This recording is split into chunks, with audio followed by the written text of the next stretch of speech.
तो गीता के दो मुख्य श्लोक। Good morning students.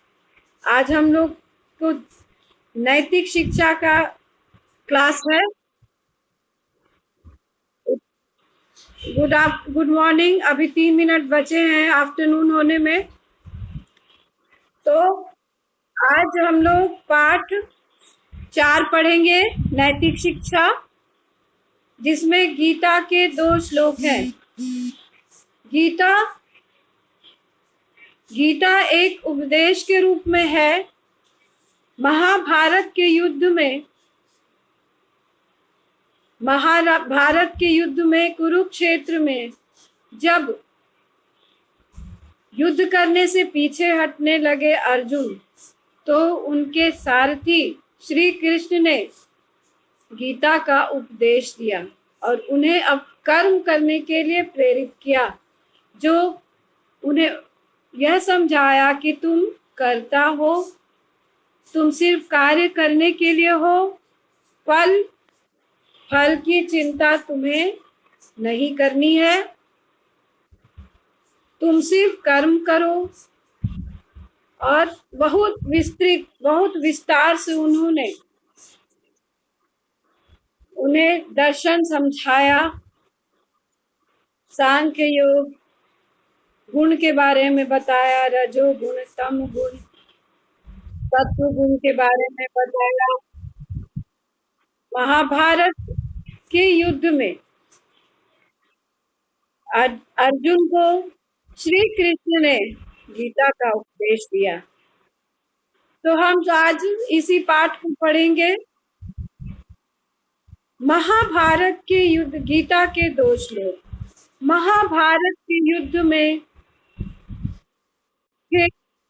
के मैदान में कौरव पांडव सेनाएं युद्ध के लिए आमने सामने खड़ी हैं। हाँ बोलिए। ये है नैतिक शिक्षा पाठ 4 और पृष्ठ संख्या है 14। पृष्ठ संख्या 14 धर्म शिक्षा की पुस्तक है। आप लोग खोल लेंगे किताब, तभी समझ पाएंगे कि क्या पढ़ा जा रहा है। तो महाभारत के युद्ध में कुरुक्षेत्र के मैदान में कौरव पांडव सेनाएं युद्ध के लिए आमने सामने खड़ी हैं। श्री कृष्ण जी वीर अर्जुन के सारथी के रूप में हैं। वे अर्जुन के रथ को लेकर शत्रु सेना की स्थिति जानने के लिए एक ऊंचे स्थान पर जाते हैं, जहां से दोनों पक्ष की सेनाएं दिखाई पड़ रही हैं। तो कुरुक्षेत्र है और कौरव और पांडव आमने सामने हैं और युद्ध के लिए तैयार हैं। वे श्री कृष्ण जी वीर अर्जुन के साथी हैं। वे अर्जुन के रथ को लेकर शत्रु सेना की स्थिति जानने के लिए एक ऊंचे स्थान पर जाते हैं, जहां से दोनों पक्ष की सेनाएं दिखाई पड़ रही हैं। अर्जुन अपने सामने युद्ध के लिए विपक्ष में खड़े अपने सगे संबंधियों को देखकर मोह से घिरकर हताश और व्याकुल हो जाते हैं। अपनों से आसक्ति हो जाती है, उनको अपनों के प्रति प्रेम जागृत हो जाता है। वे भूल जाते हैं कि कौरव ने उनके साथ कितना अत्याचार किया। वे अपने बंधु बांधवों पर शस्त्र उठाने के लिए तैयार नहीं है, वो बिल्कुल भी राजी नहीं है। तब अर्जुन को श्री कृष्ण उपदेश देते हैं। कहते हैं, वे श्री कृष्ण जी से कहते हैं, हे केशव,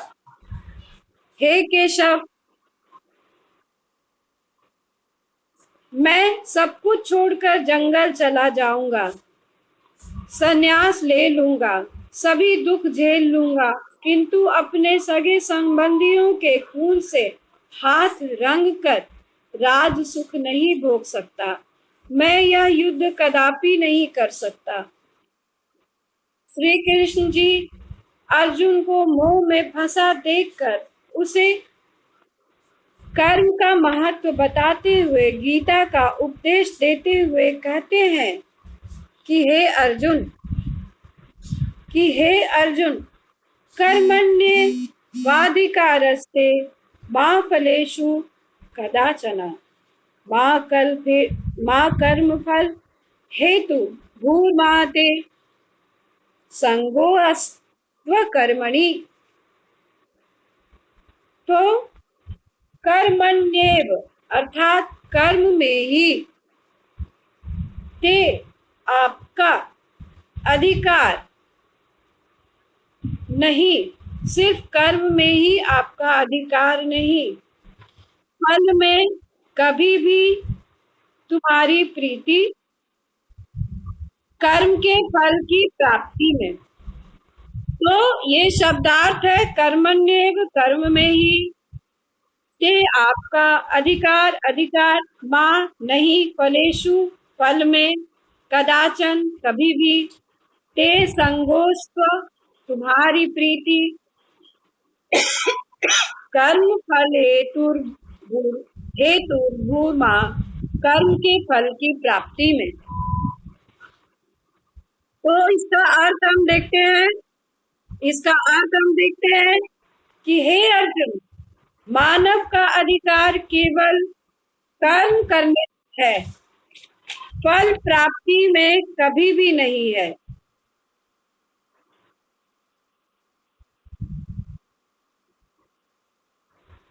मैं अब म्यूट कर रही हूँ तुम लोगों को, यहाँ उधर से बहुत आवाजें आ रही हैं, बहुत आवाजें आ रही हैं, मुझे म्यूट करना आवश्यक हो गया है, बाद में फिर अनम्यूट करूंगी।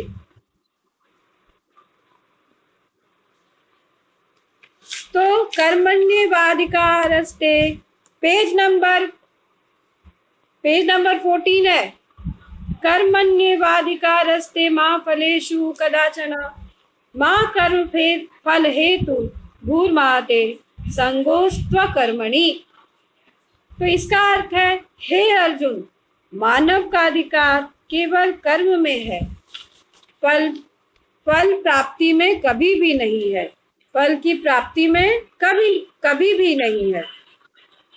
आप कर्मों के फल की वासना वाले मत हो, आपकी प्रीति केवल कर्म करने में हो।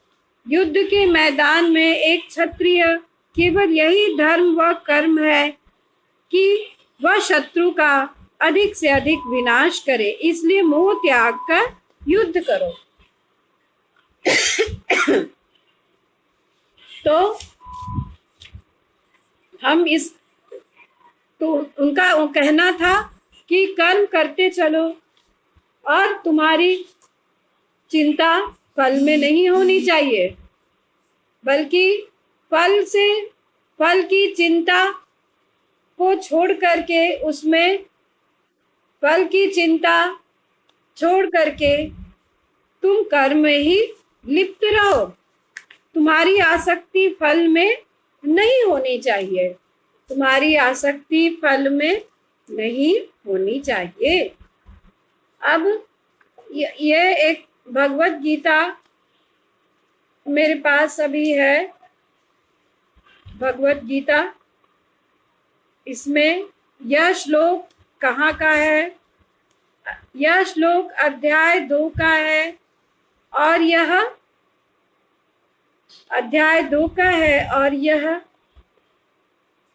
47वां श्लोक है। अध्याय 2 का 47वां श्लोक है। ये छोटी सी गीता पुस्तक मेरे पास है अभी।